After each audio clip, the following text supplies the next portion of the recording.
Okay, well, good morning. This is Brian Peets, A1 Comics, also known as the head grader. Probably shouldn't let that out because most people don't know that I am the head grader, or this is what I look like. So you got to be careful. May have a few comic stalkers after today's episode. But more important, what we're going to talk about today is X-Men #1. A book that at the moment is red hot, a term I just have never liked in 33 years of doing this, but that's what it is. It's a book, probably the most sought after Marvel key right now, followed closely by Daredevil #1. Both, you could argue, are a little bit undervalued compared to other Marvel keys, particularly Daredevil #1. But don't rush out and buy one because I still need to get my 10th copy on that. So what we wanted to do this morning is show you a little bit of what we're looking at when we're buying books, and we are very aggressive buyers. This is a book that Wes and my son Lanvin organized the purchase of. It's an excellent copy in a lot of ways. It actually was in a holder, and it was a CGC. Let me see if I can get this up there for you. It was in a CGC 5.5 case. So 5.5 on a 10-point scale. The seller was actually even more aggressive than we were comfortable with, but we looked at the book, and there are a lot of features on this book that are absolutely excellent. #1 has a really nice spine for a 5.5 book. It has a lot of features that you would think make it a much nicer book as far as the actual grade. So the spine is very smooth. It has a little bit of wear. There are a few little color breaking spine creases, but they're very small. It has a very small vertical crease right here that breaks color, but overall very smooth. Colors are excellent, not a lot of flaking, and very solid.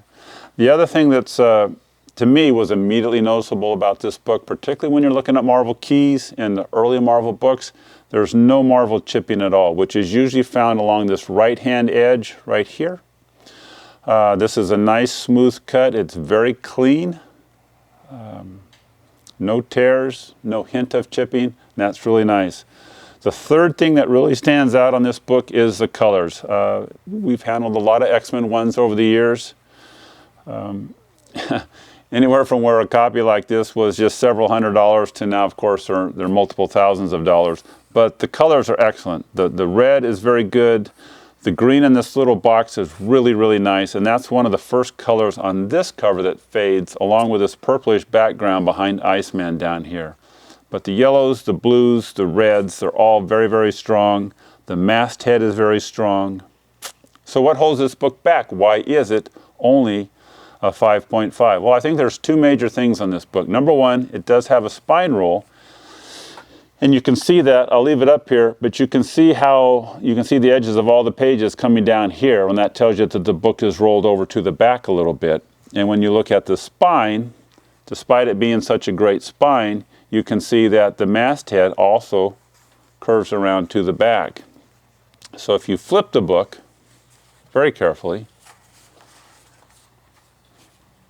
you can see how that's exactly the case. So here's part of the masthead from the front over on the back, and part of the front cover all the way down until you get to the very bottom where it's just about right.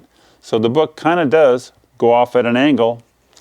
And then if you look at the open side on the back cover, you can definitely see the same thing. It's pretty good here on the top, but by the time you get to the bottom, you're more than 3/16 of an inch off. So you have what I believe is a factory spine roll. This is not from somebody reading it. This is the way it came from the factory. It just didn't come out of the machine very well.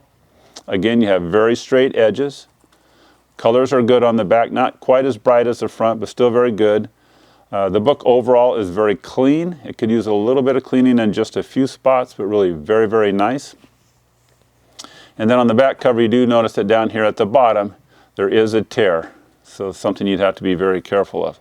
The other thing on this book that holds it back is you have a color breaking crease that's pretty severe right down here. So it runs, that's quite a few inches across the book, goes through that ad there for all the people making extra money selling greeting cards and stuff. But that and this very severe spine roll, which really shows a lot of page here and then on the reverse on the front side is really what has held this book back. Excuse me.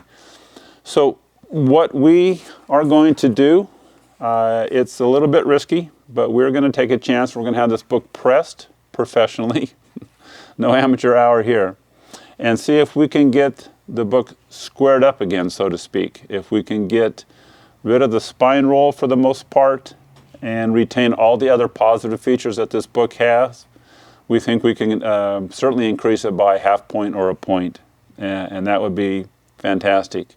It would retain all the color saturation, it would retain all the nice square edges, the lack of marble chipping.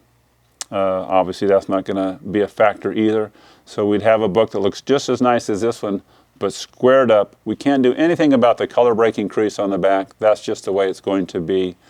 But I think this book would present even better than it does now, and so we're willing to take that risk. And it is a risk because, number one, if you have it pressed, you're not quite sure ever how it's going to come out. It's a very expensive process if you have somebody that's really qualified to do it.